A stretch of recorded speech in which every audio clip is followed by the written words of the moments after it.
And then people will come to me, and the manufacturers, they made the product, people come. You made a Ford, people come. Then retailers decided, okay, we're going to get into business. So we see companies like Walmart. And they got into the business, and they get to the customer, and they say, you come, and we'll take care of you, and we'll sell you this product, and we'll sell you that product. But 5 years ago, something fascinated us. The customer became the power broker. And if you are not satisfying the customer, you have the best invention and it goes nowhere. I tell you how. 1997, Barnes & Nobles said, you know what? We're going to put couches and tables in our bookstore. And everybody said they're crazy. People are just going to read and then leave. Funny thing happened. People read, couldn't stop reading, went to the cashier, bought the book, took it home. They made more sales than ever before because they were catering to the customer. Now, today, if I go to Walmart, I take out my smartphone, and if Walmart has this item for $5, I check to see what Publix have it for.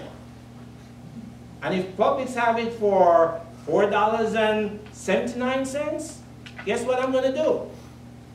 Take it to the cashier and say, Publix have it for $4.79, you have it for $5, and guess what the cashier says? Match it. That's power in the customer's hand. You, as an inventor, you, as a creator, must have the ability to satisfy that need. If you're not satisfying that need, then you're going to run into trouble and you'll have the best product, no purchaser. Another thing came out that is unbelievable is the concept of free. You see, the more power the customer has, guess what the customer wants from you? He wants your product for free. So now, the concept of free is one of the most dominating concepts. How we know that?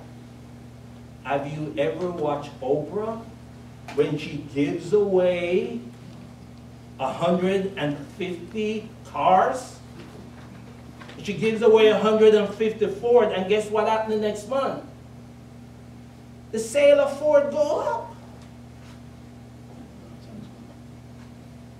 Huh? And then, if you watch any daytime show, whether it's Katie Couric, whether it's Ellen DeGeneres, they're always giving away stuff.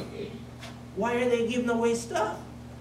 Because as soon as they give away the stuff for free, people run out and make purchases. So you have to understand that concept. So we have totally changed the way we do the entrepreneurial school. Your second page. At the Enterprise Center, and can you show the one with the classroom? Sure. Thank you. Right there? Right. We, at the Enterprise Center, and it's just down the road on Martin Luther King Boulevard, if you're not aware of where it is. It's at 3903 Martin Luther King Boulevard. And most of it is funded by HUD and other companies and other governmental entities.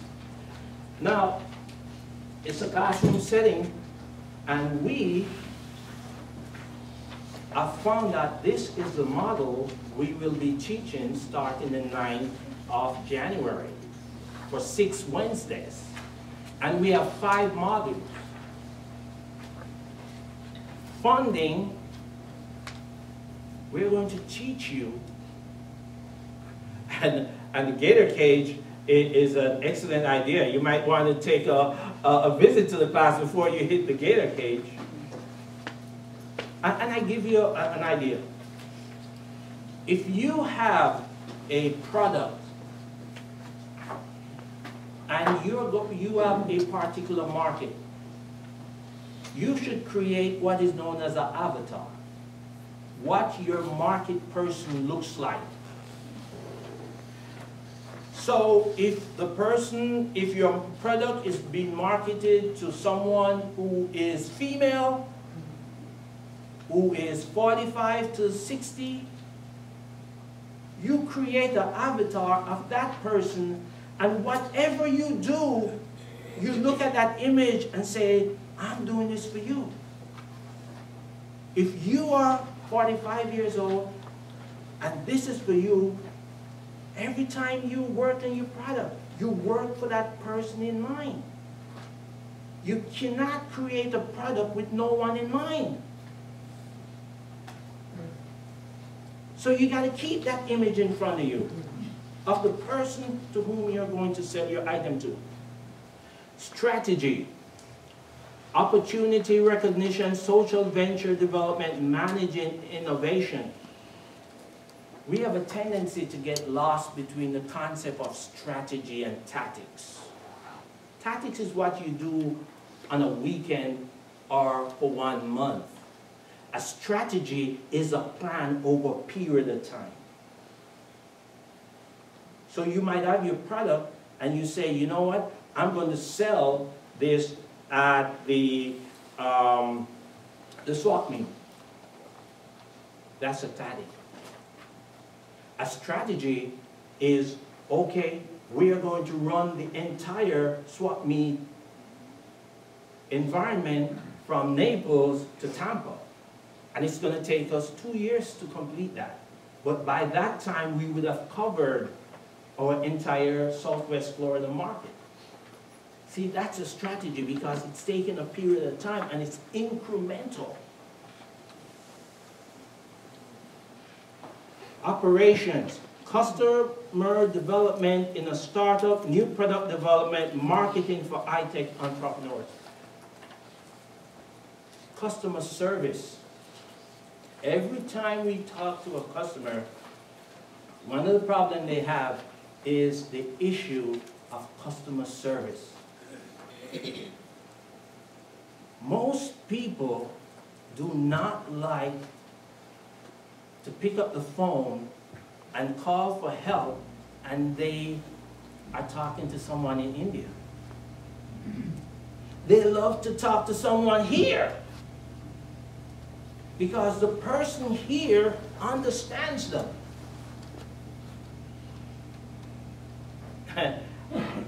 Something that I'm very much aware of. Do you know, since I have an accent, that in every area of the country, we have different accents? Guess what the Indians are doing? They are learning the accent, they are breaking down the accent, and they're teaching their customer service representative how to use that accent. So if you are from, say, Idaho or Wisconsin, and you call customer service and it goes to India, someone there with a Wisconsin accent and using, you know, their name is not Sharif or Ahmad or something like that. Their name are Benjamin and John and Bob and Robert. So customer service has to be built into the product that you are designing. Leadership.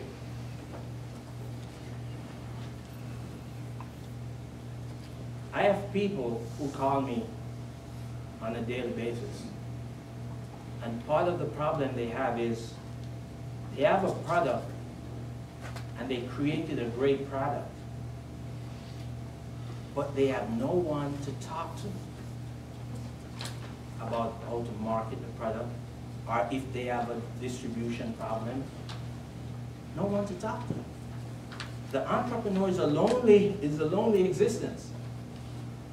So we at the school are coming up with ways to help the individual, to network with the individual. I have a customer, and he's getting a lot of work, and he says to me, I have more work than I can handle, and it's impacting the customers that I serve. And I said, why don't you find someone in the same line of business that you're in and partner with them? You don't have to see that person as your competitor. Make that person your friend. Because guess what? If he is unable to serve his customer, he will call you. Don't do it alone. Friendship and teamwork and network is a viable approach. And you need to create that. Don't see everyone as your competitor. Practice. One of the things that we're doing at the school is we are doing actual case studies. And if you are an inventor and you invent something, it's within a certain market or a certain field. And we have a case study on that particular field that will help you to go through it. Just like you were talking a while ago. What are the steps to patent your idea, or your creation? What is the process? We are going to teach you how to do that. And then we have workshops. Now, I think I'm running out of time. Oh, but I give you an idea of how Google has changed the world that we live in. If you're a lawyer, you remember the days when lawyers dominated the yellow page? They're still dominating the yellow page, but guess what? No one is using the yellow page. My mentor, he called me and he said, I'm having a problem. There's a young kid just out of law school, getting all the clients. He can't handle them because he doesn't know the law. He calls me and he refers them to me. Sometimes he asks for advice and he pays me 20%. How come he's getting these clients? So I said, okay, give me his name. And I did my research. He had a LinkedIn account. He had everything Google. He had Facebook, YouTube. And it's all connected in this little network that anyone who's searching for a lawyer in that city, he pops up first. So what did I say to my friend? This is what you have to do. First, you got to create a website. Then you have to use all the tools that Google has. You have to get a Facebook page. You have to get a LinkedIn page. And you're all familiar with these, right? Because this young guy, just out of law school, is kicking your butt. And this is how he's doing it. Now, I can assure you, most of you, including myself, graduated from school more than 5 years ago. Google has totally changed the way we do business. And if you don't understand it, and we talk about Google AdWords, if you don't understand it, you're leaving money on the table. So we have created this school to take all these new concepts and make it manageable so you can take it, you can manipulate it, you can work it, and then you can put it into your business. So, in closing,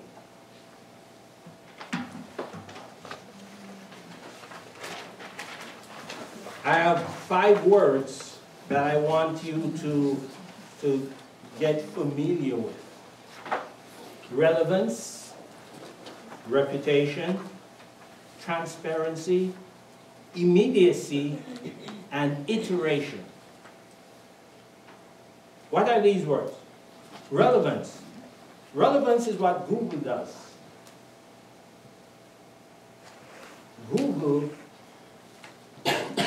gets a website, and if that website is relevant to people who are searching, Google gives it a place, a higher place than someone who has a website that does nothing. See? So that's relevance. Reputation. In this world, in this digital world, reputation is important. And then, the funny thing about it, it takes you 20 years to build your reputation and 5 minutes to tear it down. Right? Your mistakes that you make is forever.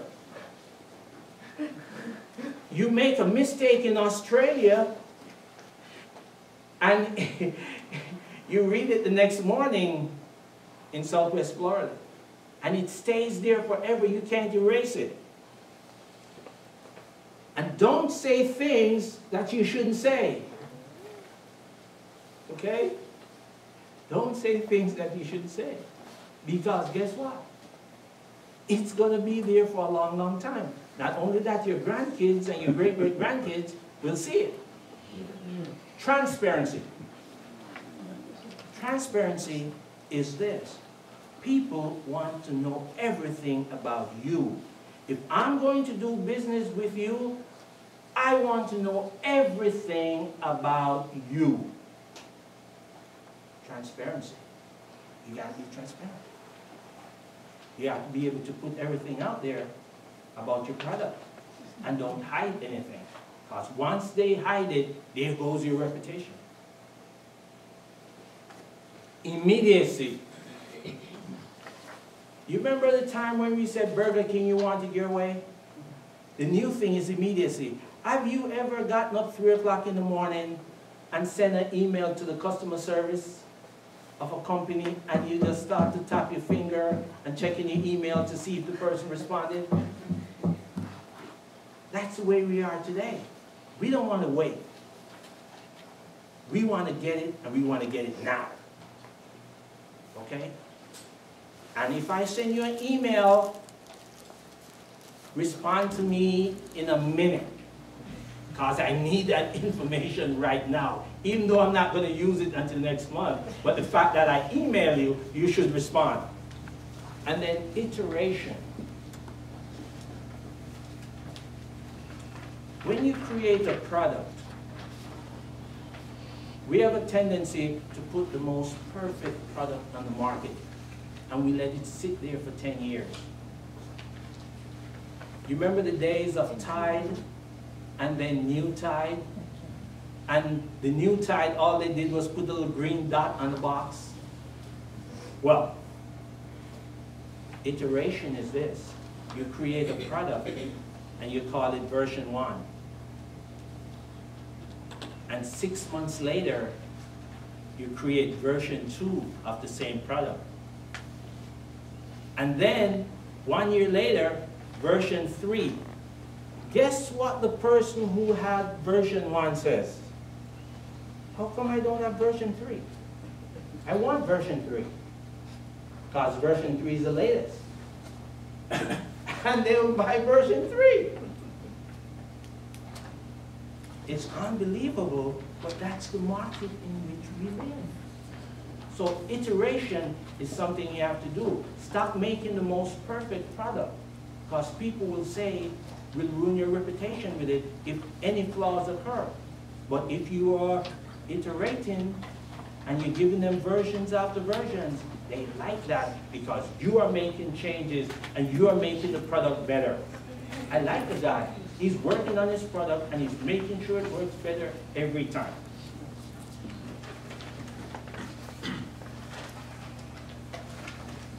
Finally, if you have the best product and it's sitting in your garage,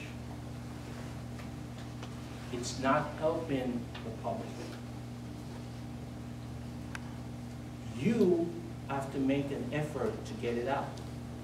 So you have to develop the skills. And if you don't have the skills, work with people who have the skills. For instance, part of my business requires that I have employees in the Philippines, I have employees in India, and I have employees in Jamaica. The employees in Jamaica speak perfect English. And I only hire those with masters and doctorate in English. And guess how much I pay them an hour? $5. Because $5 multiplied by the exchange rate of $85 is 85 Jamaican dollar to $1 American dollar. So when they write a 700-word article, I pay $5 for it. See? You have a product with many parts, and you have issues of manufacturer liability, products liability issues, and you need manuals. You can hire someone in America and they charge you $5,000. Or you can hire someone, outsource it, and you charge them up for $100. It's a big difference. And I know outsourcing is not the greatest word, but if you know how the world has changed and you are on the curve, your product will hit the market the fastest and sell the quickest, so you can make more products and be more inventive. Thank you very much.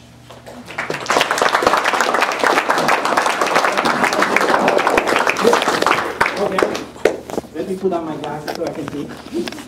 Any questions?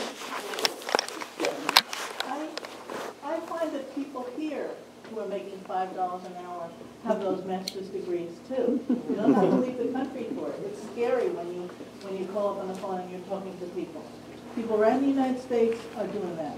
Yeah, well, you know, unfortunately, we have a minimum wage law, and anyone working for $5 in the United States of America, we should definitely see some of the lawyers in the room. Yes, any more? I'm at the Enterprise Center. It's 390. Yeah, that's where I put my office. And oh, I got to tell you about this place. If you need manufacturing space, this is the city of Fort Myers run. And they are encouraging businesses to start there.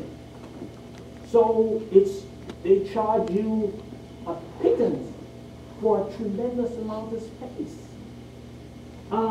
Look, okay. You saw some of the things that are happening there, and before that you saw the facade of the building. Yeah. How do you inquire about that? On the sheet that I handed out, there's a telephone number, and if you call that number, you'll get a secretary. Oh, right. So these are bays. How big are those bays? These bays are at least, I know it's about 20 feet and it's wide, and it goes back to like nearly 100 or something feet. And it goes, and you see how tall the building is. 120, 132, and 144. Here we go. There you go. Off the side. 96, 120, 132, 144, $24 per square. $24. Yeah, then the bays are $11.90 to $1,600. Right, they're the square footage, yeah, the square footage of the base. They're big. Jeff, roll of the map there. What's the website that's on? Jeff, can you stand on it? It's Southwest It's under the one with the building. SWFL Enterprise Center. It had the back, Home? where the building was. Building, okay. It's just under the building. The building is at 3903 Dr. Martin Luther King Boulevard. Yeah, there's a map. Yes, and the address is on Okay. the sheet that I handed out with the graduation check, yes. Mike, I took the business course over there, the business plan course over there a couple of years ago. I understand the criteria is changing, obviously, to update it. Are we going to be writing a business plan during this 6 weeks? Most definitely, Right. you will be writing a business plan. And I give you one of the difference with the business plan that I